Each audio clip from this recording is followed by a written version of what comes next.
Interludio 2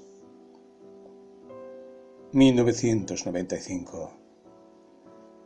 ¿Cuántas veces hemos dado fecha a nuestro desconcierto? Santificar los hechos que se suceden de manera gratuita, ese es nuestro grotesco consuelo. Quien escribe las páginas de la ficción, quien relata las circunstancias, sabe que hay en verdad hechos más allá de las narraciones con los que vamos ordenando el caos, de los innumerables sucesos que siempre son memoria y por lo tanto difícilmente podamos asegurar que ese despliegue de múltiples visiones pueda dar como resultado una verdad irrefutable. Un sueño profundo del que no hubiera deseado despertar. Piensa ahora la mujer encorvada sobre su copa. Tanto parece haber envejecido y solo han sido 7 años los que más le hubiera valido quedar atrapada en aquel pozo sin límites. La angustia no habita allí donde se ha perdido el cordón que nos une a toda forma de vida. Hasta el sueño calla compadecido de la densidad de aquellas almas que se abisman sin tregua. Lelia despertó al anochecer del día siguiente.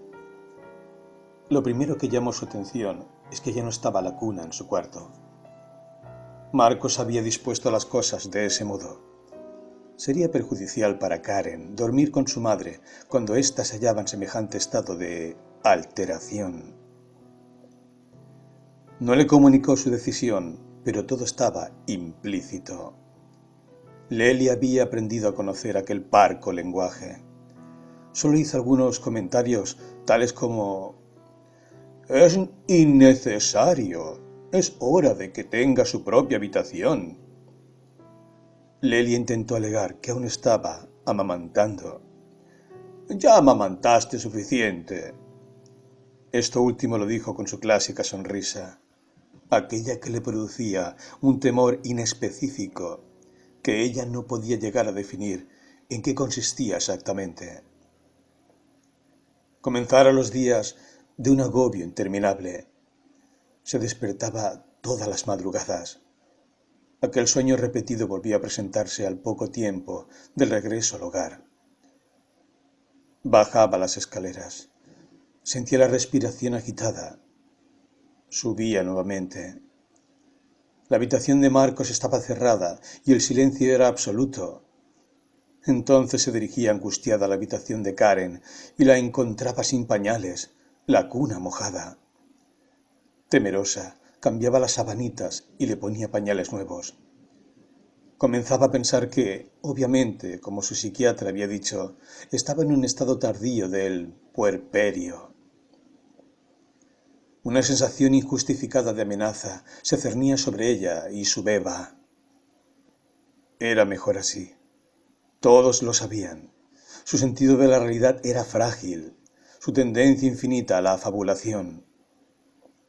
Por otra parte, ¿por qué no pensar que con tal grado de angustia su memoria fallara y se olvidara de cambiar los pañales antes de dormir? Parecía razonable que en su extravío le sucedieran estas cosas. Demasiados libros queman la cabeza, le había dicho cierta vez la tía Dora. Si lo sabré yo, agregaba, con el lamentable fin que ha tenido tu padre. Lelia callaba, porque no podía negarle un porcentaje de razón. Sin embargo, se veía también que hallaba en aquella aseveración una intención deliberada de humillarla, y aquello terminaba poniéndola en defensa de todo lo que en aquel mundo de lustre, impostación y fanática banalidad era tenido por extravagante y por lo tanto peligroso y finalmente despreciable. La vida de Lelia se iba circunscribiendo a un espectro cada vez más pequeño. Si bien siempre había sido solitaria, al menos había intentado abrirse al mundo a través de su pasaje por la facultad, algunos encuentros literarios a los que asistía sin demasiado entusiasmo, pero fundamentalmente el mundo interior que en los tiempos de su soledad en la casa paterna se había expandido, otorgándole una dignidad desconocida. Aquel mundo donde respiraba su incipiente vocación literaria ahora parecía adelgazarse en informes recuerdos, fantasmagorías de un paralelo que ya no respondía a sus invocaciones. De día salía sola con Karen, subía las lomas de Núñez hasta la plaza Ramallo. Allí se sentaba en un banco, aspiraba el aire otoñal y trataba de sonreír. Karen estaba allí, pero de algún modo algo se había roto. Se sentía vigilada. Miraba el reloj cada 5 minutos. Temía ser reprendida si llegaba tarde. No sabía por qué. Se suponía que nadie estaría en la casa más que la empleada. Tal vez ella estuviera bajo las órdenes de Marcos y le pasara un prolijo reporte de cada uno de sus movimientos, pero se mordía los labios con vergüenza. ¿Cómo podía tener semejantes ocurrencias? A quien se las diera a conocer la tomaría por una paranoica irremediable. Sin embargo, en lo más profundo sabía que no estaba sola. Algo feroz, hostil como el sueño que la acechaba cada noche, se había interpuesto entre madre e hija. Pasó abril sin que nada cambiara. Todas las madrugadas sucedía lo mismo.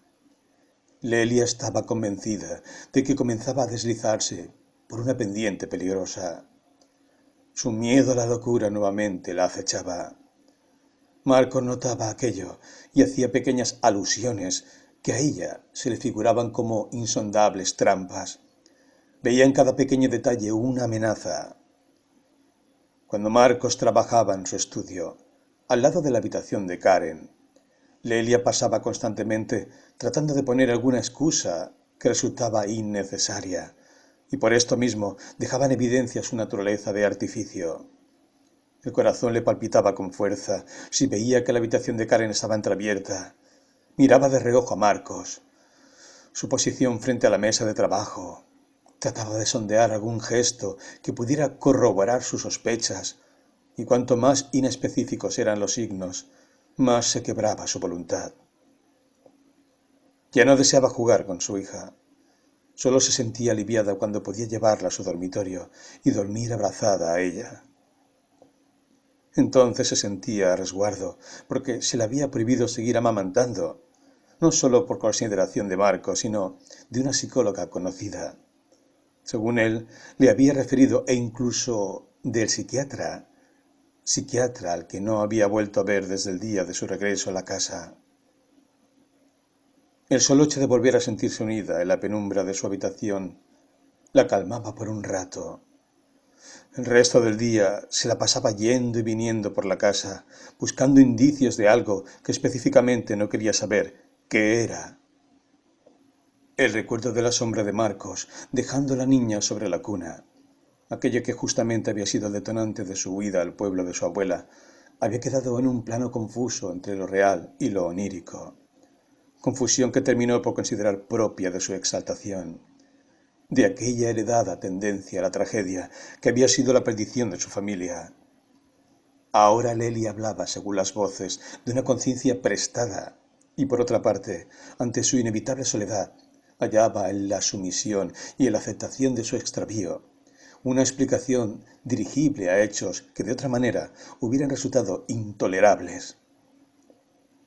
Existen ocasiones en que la realidad se enajena de tal modo que nuestro ser, aún abismado por sus antagonistas interiores, aún complejo y atormentado, no puede concebir lo que nos dice. Resulta entonces más soportable, por extraño que parezca, atribuirnos la carga de tal enajenación. Expiamos con nuestro tormento aquello sobre lo que no tenemos dominio alguno. De tal modo, aun en los límites de nuestra propia enajenación, sentimos que somos nosotros los responsables de todo acontecimiento que nuestra conciencia no puede absorber. En la asunción de nuestra locura siempre hay un deseo expiatorio, cargar con la cruz de la humanidad, llorar por quienes no lloran, sufrir por quienes no sufren, enloquecer por quienes no enloquecen.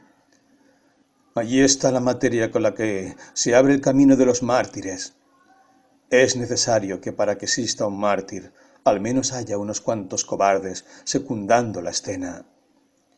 Es una eterna crucifixión que se dará en mayor o menor escala según sea la necesidad del momento.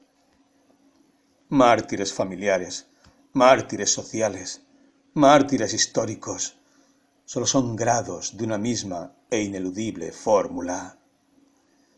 Tan convencida estaba Lelia de su incipiente locura, que no pudo ver que a medida que pasaban las semanas, otro cambio se iba gestando en Marcos. El joven teniente había dejado de levantarse temprano. La empleada le servía el desayuno a media mañana. Desaliñado y en pijama se sentaba en el sillón grande del living y fumaba. Parecía tener la mirada vacía. Dejaba las colillas aplastadas en la taza y pasado mediodía salía a veces sin bañarse y no volvía hasta altas horas de la noche. Lelia había empezado a tomar somníferos por consejo de un psiquiatra que Marcos solía frecuentar y que, según él, era una eximia profesional y estaba muy al tanto de la situación, motivo por el cual sus indicaciones eran precisas, más allá de que no hubiera visto nunca a la paciente. Sin voluntad para discutir, Lelia acató las directivas de la virtual psiquiatra. No se sentía con derecho a ninguna rebelión. Estaba tan confundida que no podía imaginar que pudiese tomar por sí misma decisión alguna, de modo tal que solo le despertaba la puerta, que se cerraba violentamente. Entonces abría los ojos sobresaltada e iba a la habitación de Karen. La encontraba jugando con su mordillo o con la mamadera en la mano. La miraba con tristeza. Temía interrumpir su soliloquio. Bajaba hasta la cocina y se preparaba un té. María, la empleada, seguía con sus quehaceres sin mirarla. Lelia la notaba algo incómoda. Aquella sensación de cercanía de dos cuerpos extraños que invaden el mismo espacio. Sentía que la empleada se alejaba levemente de ella. Tal vez fuera solo que sus ocupaciones la iban llevando de un sector al otro de la cocina, o tal vez no. De todos modos, se sentía indigna ante ella, recién despertada, los ojos hinchados, sudada por las recurrentes pesadillas. Seguramente habría impregnado la cocina con aquella densidad que ni ella misma toleraba de sí, y la mujer se encontraría molesta, y más se humillaba Lelia por el respetuoso silencio que ésta le debía guardar. Suponía que estaba padeciendo su presencia y que daría cualquier cosa porque la dejara hacer sus cosas en paz. Era ciertamente un personaje molesto. Recordó las palabras de Marco, además de ridículo. La angustia se apoderaba progresivamente de ella. Mientras esperaba que la pava hirviese, las manos comenzaron a sudarle y sintió un vahido. No quería hacerlo notar. María la miró, y a Lelia le pareció ver en aquella mujer alta, morocha, de impecable guardapolvo celeste y rodete pegado a la nuca, una expresión de conmiseración y al mismo tiempo una mueca amarga, como si no pudiera disimular una vaga repulsión. Aquello colmó su tolerancia y se tomó de la mesada para no caerse. ¿Está bien la señora? Lelia se enderezó inmediatamente. Sí, discúlpeme. Deben ser esas pastillas.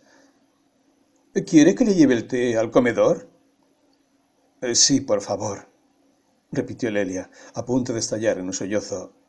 Tan abrumada se sentía, tan grotesca se presentaba su imagen ante sí misma, que apenas podía articular palabra. Ahora María ya estaba al tanto de su debilidad. Se sentía al desnudo, expuesta por completo. Por contraste, aquella mujer eficiente, prolija, de pocas palabras, se le volvía más sólida en la medida en que ella se deshacía ante su propia inconsistencia. María dejó el té sobre la mesita ratona. Le hice unas tostaditas con mermelada, lo dijo con suavidad. Lelia sintió en aquel pequeño gesto un eco familiar. Pensó en Ramona. Gracias, agregó con voz casi inaudible. Se sentía tan sola, que aquel gesto, en apariencia insignificante, tuvo para ella tal magnitud que las lágrimas empezaron a caer por su rostro. No quería que María lo notara.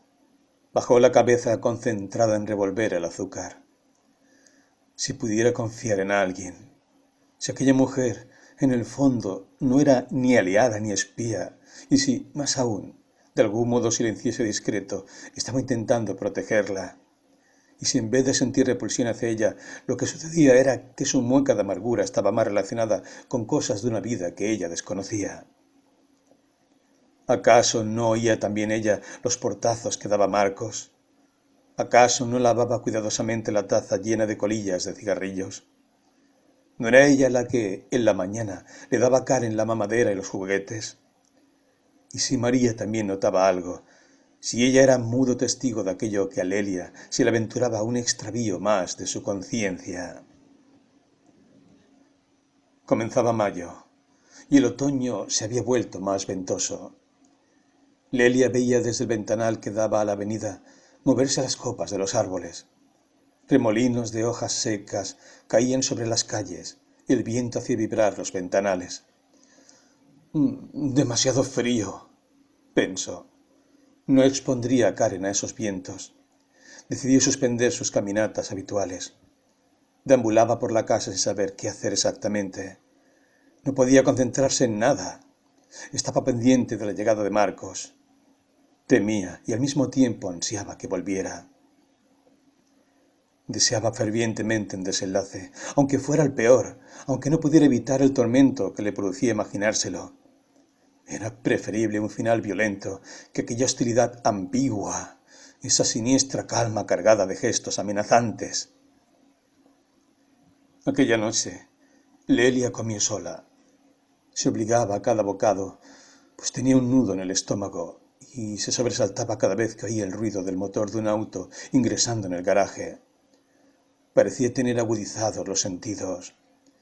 El edificio frío y en penumbras la hacía temblar. Karen estaba en su cuna, bien arropada. Había jugado toda la tarde con María. Lelia se lo había pedido especialmente. Se sentía enferma y le rogó que se quedara unas horas más. Sentada en el sillón y abrigada con una manta, miraba a su hija reír y gatear de una punta a la otra del living. María estaba en cuclillas, armando una torre con cubos de plástico. Karen la miraba extasiada. Luego se lanzaba sobre la torre y hacía volar los cubos por el aire, estallando en carcajadas. María repetía el mismo juego, cosa que a la pequeña la fascinaba. Lelia las miraba con una sonrisa cargada de tristeza. Era como ver un cuadro, recuerdo de algo que ya ha pasado. Aquella mujer tan afanosa en sus tareas, tan pulcra y callada, tenía la facultad de entretener a Karen de un modo que ella jamás habría podido hacer, al menos desde aquel progresivo debilitamiento de su voluntad, consumida por los somníferos y las pesadillas, presa de un temor permanente. Parecía haber perdido su fantasía. Ella, antes tan imaginativa, tan ocurrente, no podía articular ni la más mínima distracción. Su vínculo con Karen se resumía a abrazarla melancólicamente, arroparla junto a ella y dormir abrazadas la siesta. Sin embargo, a la pequeña no se le escapaba la imagen de su madre. Como una estampa de colores apagados, veía aquella figura de ángel acurrucado, de abajo hacia arriba, a la que había aprendido a llamar mamá o algo que se le asemejaba. Ya cumplidos 9 meses, sus impresiones eran más nítidas. Sonreía María y ésta le decía: «Vaya con su mamá». Y Karen corría gateando. Se apoyaba en el sillón y luego abrazaba las piernas de Lelia y farfullaba: «Mamá, ata». Lelia acariciaba su cabecita sedosa, le arreglaba la melenita incipiente y miraba a María. Esta inclinaba la cabeza en señal de aprobación. «Parece que queremos mucho a mami». Lelia le estaba infinitamente agradecida. María se acercaba con un libro de láminas. Miraba a Lelia y a Karen sonriendo. Tal vez mami quiera contarte un cuento.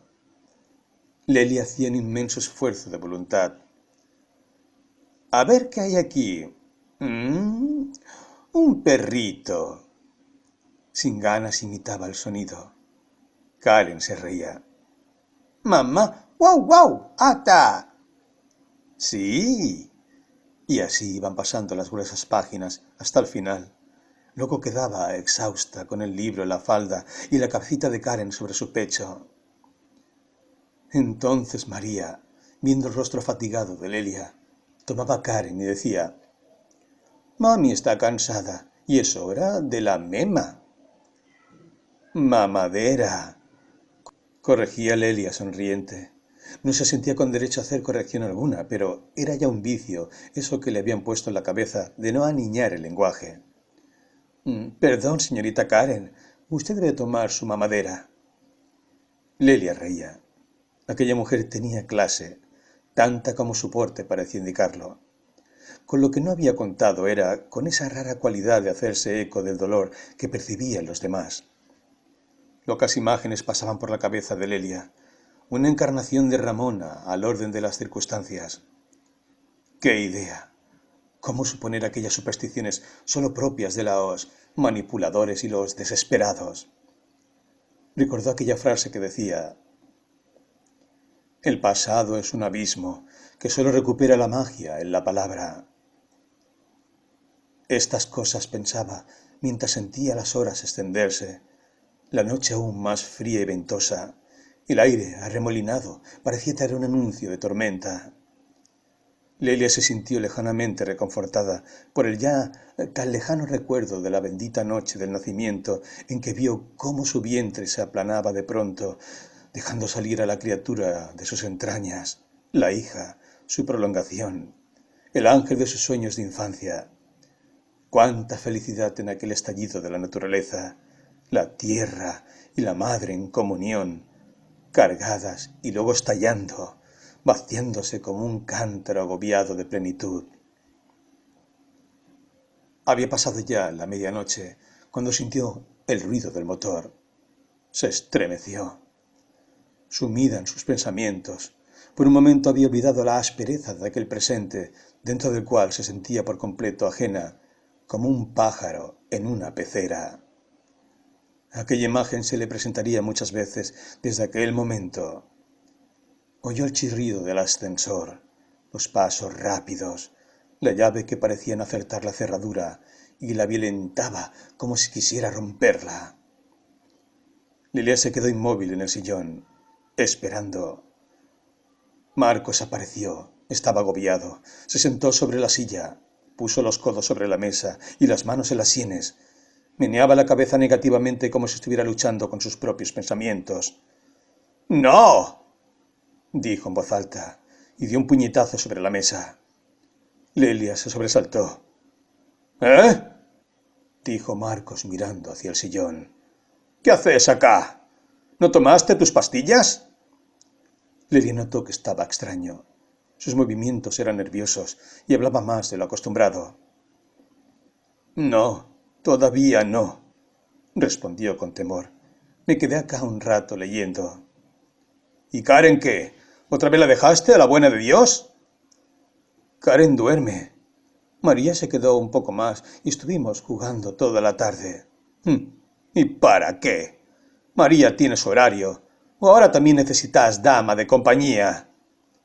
«Es que no me sentía bien». «Otra vez la eterna excusa». Lelia calló. «¿Y no me contestás? Yo me deslomo trabajando para pagarte una empleada a vos, que no haces nada y encima le das horas extras». Lelia sentía cómo el tono de Marcos se tornaba cada vez más hostil. «Es que me sentía mal, de veras». «¿Mal?», hizo una mueca. «¿Qué sabés vos de eso? Te pasaste la vida como una lady y ahora me venís con delicadezas». La miró con resentimiento. «¿Qué sabés vos de la vida?». Lelia volvió a intentar. «Marcos, hoy casi me desmayo a la mañana. Esas pastillas que me diste. Suspiró. Tal vez no me hagan bien. Marcos lanzó una carcajada. Después se puso rojo de ira. ¿Me estás cargando vos? ¿Te cuido y te quejas? Consulto a los mejores profesionales. Me molesto por tu salud y tienes el descaro de quejarte. Se levantó. Lelia hizo un gesto como para protegerse. Eso enfureció más a Marcos. ¿Y ahora qué? ¿Te haces la víctima? Bien que te rajaste de esta casa. ¿Sabes el agujero que fue eso para mi reputación? Se acercó hasta quedar frente al sillón con las manos en la cintura. Lelia se tapó la cara. Marcos le sacó violentamente las manos. ¿De qué te proteges? ¿Ahora tienes miedo de que te pegue también? Se quedó mirándola de muy cerca. Casi rozaba su cara con la suya. Sentía el aliento. Era extraño. Sus ojos estaban muy abiertos, sus pupilas muy dilatadas, y sonreía. Lelia recordó de pronto el sueño aquel en las épocas de idilio y aquella frase de Marcos que era casi como un pedido de auxilio. Hablaba del miedo de sí mismo, decía que no quería ver más allá. Eso ablandó su temor y dijo con voz compasiva: ¿Qué te pasa, Marcos? Marcos la miró con desdén. ¿Qué imaginás saber? Imagino que dejaste de quererme. No digas estupideces. Ya no estamos juntos hace mucho. Marcos la miró de arriba abajo. ¿Y eso qué? Se supone mal. Me impresionás demasiado. Imaginás idioteces. No imagino nada. No te presiono. ¿No? ¡Ja! Al menos Karen no me presiona. Aquella frase la dijo como si hablara consigo mismo. ¿Qué? Se alarmó Lelia. ¿Que Karen no te presiona? Marcos se sintió acorralado. No digas ridiculeces. Repito lo que dijiste. Tomó aliento. Dijiste que Karen no te presiona. Por Dios, ¿de qué hablas? ¿Qué quisiste decir? Marcos se alejó y volvió a la mesa. Estás inventando, como siempre. Lelia se desesperó. Lo dijiste. Quiero entender de qué hablas. Por Dios, decime. Cállate. Mira que vos no estás para andar dando cátedras de salud mental, así que mejor tómate una pastillita, como te recomiendan los profesionales que saben. Y Marcos se enfiló hacia la escalera. Y te voy avisando. Ojo con empezar a inventar historias. Ya bastante tuvo con vos tu pobre familia. La miró por última vez. Mira, si quieres, quédate toda la noche, pero te aconsejo por tu bien y el de Karen, tómate la pastillita. Marcos desapareció rápido escaleras arriba. Lilia quedó azorada. Aquella noche volvió a soñar el mismo sueño de siempre. La tormenta otoñal se desató en plena madrugada. Una tormenta eléctrica. Los truenos despertaron a Karen, que lloró horas. Lilia, en el más profundo de los sueños, no oía nada. Al día siguiente, cuando despertó, encontró a Marcos en pijama con Karen en la falda, haciendo caballito. Lilia lo miró con recelo. Marcos sonrió. ¿También te molesta que juegue con mi hija? Pensé que ibas a ir a trabajar. Marcos ironizó. Últimamente ando de asueto en asueto. Por si no lo sabías, las cosas en el país no andan muy bien. Sí, lo sabía, respondió Lelia avergonzada, pero no se movió. Marcos fumaba sin preocuparse de Karen. La pequeña tosía. No le hace bien, dijo Lelia. ¿Qué cosa? Que fumes cuando jugás con ella. ¿Podés dejar de meterte en mi relación con mi hija? Y esto lo último lo dijo irritado y con un aire de autoridad que obligó a Lelia a callarse. Podrías ocuparte de la casa hoy. María se va más temprano. ¿Todavía está? Sí, en la cocina, respondió Marcos de mal humor. Lelia fue a la cocina y miró a María. La encontró pálida. ¿Se va más temprano hoy? El señor me dio franco. La miró con pena. Entiendo. No había mucho más para hablar. María se abocó a organizar la comida.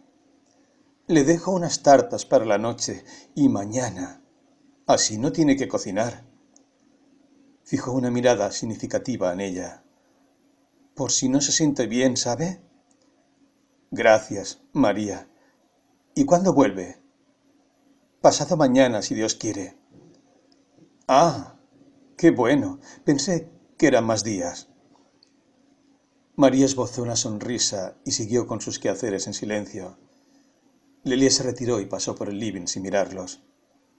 Subió las escaleras hasta su habitación. Se acostó en la cama y se acurrucó en posición fetal.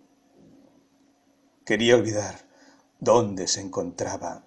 No oír, no sentir. Volver a ese estado en que las cosas discurren más allá de nuestra necedad de ejercer alguna voluntad sobre ellas. La vida sucede. El ser se impregna de ella, pleno de estímulos. Responde con absoluta inocencia a cada hecho de lo que acontece. Las imágenes relampagueaban en su cabeza. Lelia pequeña, un cielo azul profundo que declina su luz sobre el río Paraná. El balde rojo, sí, rojo, con bandas verdes, rebosante de piedrecitas. Algunas parecían piedras preciosas a la luz del ocaso, dorándose las cosas como si un hechizo, cada tarde, dijera que la magia, esa que aparecía solo en sus álbumes de princesas con brillantina, era un hecho natural cuya esencia estaba en todo, más allá de nuestra capacidad para percibirla. La magia de existir, eso era lo que la humanidad no recordaba. Siglos de civilización habían resentido el hogar primigenio del hombre. En la intuitiva sabiduría de la inocencia, resultaba impensable que pudiera haber un móvil que, semejante a un tornado de pasiones encontradas, devoradoras unas de las otras, pudiera invadir tal armonía, devastar el continente de la calma, como si hubiera en los hombres una ancestral nostalgia del caos, una impaciencia atormentada por vaya a saber qué revelación siempre advertida, nunca encontrada. La vana esperanza que se gestaba desde tiempos inmemorables en los pueblos de diversa e igual manera, trabando un pacto con lo desconocido, invocando las imágenes del temor a través de sus fetiches. Tal era la génesis de la religión, una nostalgia del caos, un temor irremediable al acontecer del fluir incesante de la vida. Aquella condición de mutabilidad era inadmisible, como si estuviéramos condenados a un rápido que nos arrastra irremediablemente hacia el precipicio final del torrente. La humanidad no puede concebir la vida más que en plano. Muchos han sido condenados por asegurar el circular de la existencia. Galileo, Giordano Bruno, Servet. Así detiene su vértigo en la suposición de pertenecer a un orden que puede conocer integralmente, del que es protagonista absoluto. Dioses egocéntricos, estados absolutistas, democracias invadidas por la uniformidad del pensamiento, becerros de oro en todas las manifestaciones posibles, nunca tan claro como en este fin de siglo tan devastadoramente cínico. No entendía Lelia en qué se basaban aquellos códigos que instrumenta la codicia de las nuevas clases enriquecidas. No comprendía la génesis de la crueldad, a pesar de haber vivido siempre bajo su signo. Veía en Karen una clara tendencia a abarcar lo soberano de las cosas, a ser una totalidad indiferenciada con todo lo que la rodeaba. En verdad sería su evolución una inevitable carrera hacia la identidad exasperada por su afán de poseerlo todo. De eso se trataba, al fin de cuentas, el gran triunfo de la evolución humana. Entonces todo era inútil desde el principio. ¿Cuál era el punto de fractura entre el niño y el hombre? ¿Y qué lo ocasionaba? Tal vez la debilidad individual, una naturaleza escondida que tendía hacia la muerte del alma individual en aras del nunca bien ponderado espíritu gregario. una involución natural que corrompía la cosmogonía primigenia en una inteligencia fraccionada y en una tendencia moral que tenía sus raíces en la selección natural del más fuerte? Había oído ya aquellos argumentos. Karen desmentía en su experiencia diaria cada uno de estos principios, más que abstractas teorías basadas en qué tipo de experimentación, se preguntaba Lelia, comprendiendo que poco sabía al respecto, y aún así su espíritu indagaba con los pobres argumentos que tenía a mano. La observación de su hija. Ahora, acurrucada como un bebé, intentaba salirse del mundo. No pertenecía a ella esa realidad, ni podía asegurar que sus pesadillas fueran solo suyas, ya que ella recordaba a otra. Su alma, con tendencia innegable a la melancolía, no se limitaba a una tragedia de entrecasa. En ella se gestaban grandes sueños del dolor, que no eran más que representaciones del mundo que habitaba, y al mismo tiempo que todos los mundos paralelos que el recuerdo, la mitología y los sueños nos confieren en su totalidad. Aprender a leer en esos distintos planos del ser es lo que nos permite dar con la esencia del presente.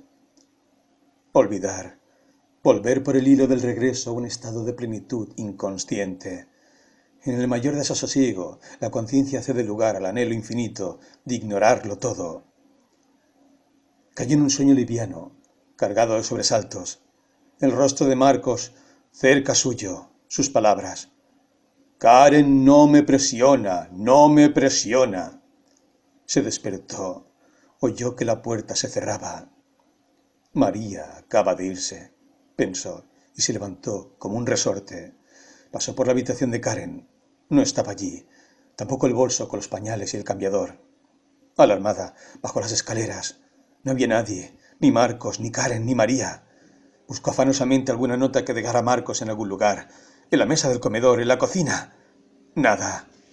No había ni un solo rastro. Presa de angustia bajó hacia el garaje. El auto no estaba. Marcos había llevado a Karen. El estado de turbación en que se encontraba no le permitía pensar. Imaginaba cosas inverosímiles. Una venganza. ¿Por qué no? Tal vez él habría hecho lo mismo que ella hizo. Y después de todo, ¿no se lo merecía en algún sentido? Ahora podía comprender de qué modo debió sentirse él cuando madre e hija desaparecieron de su vida. Lelia sintió que la culpa la ahogaba. Era una miserable que solo actuaba por sus propios impulsos, ajenos por completo a toda realidad. Ella y nadie más había creado semejante desastre. Su ansiedad, su incapacidad para establecer vínculos con los demás, para llevar la vida de una verdadera madre de familia, la habían sumido en semejante situación.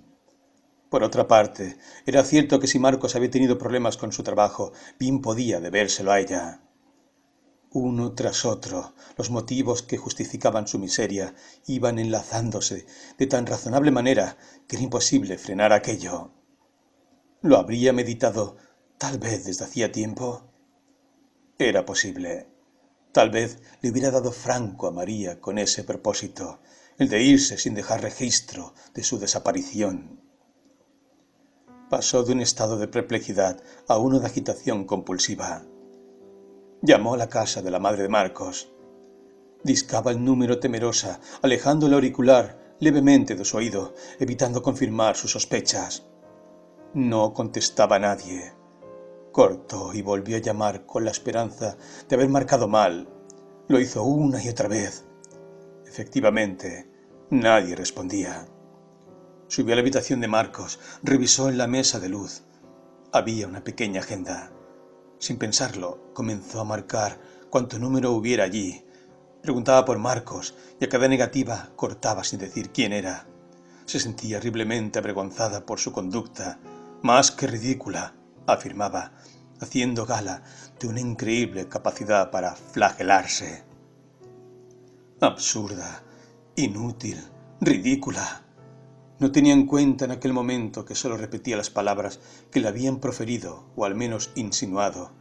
Por el contrario, las había incorporado como propias y su enemigo interno crecía como una sombra agigantándose en la oblicuidad de la tarde. Así pasó el resto del tiempo. Llegó la noche. El silencio de la casa la enloquecía. Quería huir de allí, pero si alguien llamaba, si regresaba al fin de cuentas, si lo que sucedía era que efectivamente se estaba volviendo loca. Un oscuro instinto de preservación la contuvo de llamar a la casa de la tía Dora. No quería dejar a descubierto su desesperación, tal vez infundada, solo tal vez. Fue hacia el balcón, se asomó provocativamente desafiando su vértigo. Por un segundo pensó que eso era lo que debía hacer, dejarse caer, no seguir enredando al mundo con su molesta presencia. Una ráfaga de viento la turbó, alzó la mirada. El cielo estaba plagado de estrellas. Soy del tamaño de lo que veo. La frase del viejo poeta acudió como una caricia, apaciguando aquel odio irrefrenable que sentía hacia sí misma. Soy del tamaño de lo que veo y no del tamaño de mi estatura.